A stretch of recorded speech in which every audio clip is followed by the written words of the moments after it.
Assalamualaikum warahmatullahi wabarakatuh. Anak-anak, pada pertemuan kali ini kita akan bahas tentang ekosistem. Coba perhatikan video berikut ini. Suatu lingkungan dapat ditempati oleh lebih dari satu jenis makhluk hidup. Dalam lingkungan tersebut, makhluk hidup saling berinteraksi atau berhubungan. Ada interaksi yang menguntungkan dan ada yang merugikan. Ada juga interaksi makan dan dimakan yang membentuk jaring-jaring makanan.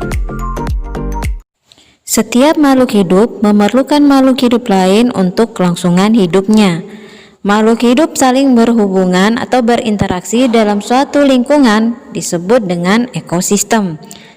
Ekosistem tersusun atas komponen biotik dan komponen abiotik. Apa sih yang dimaksud dengan komponen biotik dan komponen abiotik? Yuk kita dengarkan penjelasan materi berikut ini. Komponen abiotik adalah segala benda tak hidup yang mempengaruhi kelangsungan hidup makhluk hidup pada suatu lingkungan. Contohnya air, cahaya matahari, udara, tanah, kelembapan, dan suhu. Sedangkan komponen biotik adalah semua makhluk hidup yang terdapat pada suatu lingkungan. Contohnya hewan, tumbuhan, dan manusia.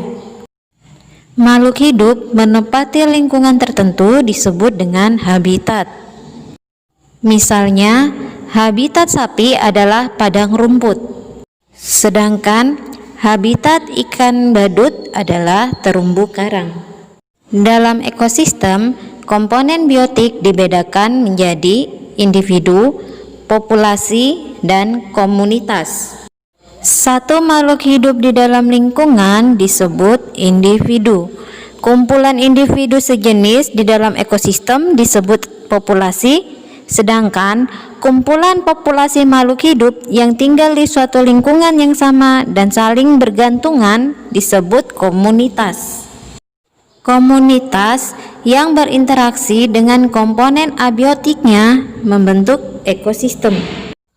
Komunitas ikan, komunitas terumbu karang, dan komunitas rumput laut beserta air laut, cahaya matahari, udara, dan suhu membentuk ekosistem terumbu karang. Berdasarkan cara terbentuknya, ekosistem dibedakan menjadi ekosistem alami dan ekosistem buatan. Ekosistem alam adalah ekosistem yang terbentuk secara alamiah sebagai akibat adanya pengaruh dari alam tanpa ada campur tangan manusia. Contohnya sawah, danau, waduk, hutan, gurun, dan lain-lain. Ekosistem alam dibagi menjadi dua, yaitu ekosistem air dan ekosistem darat. Ekosistem buatan adalah ekosistem yang dibentuk secara sengaja oleh manusia untuk tujuan tertentu. Contohnya kebun, kolam ikan, akuarium, waduk, dan sawah. Sekian untuk pembelajaran hari ini. Assalamualaikum warahmatullahi wabarakatuh.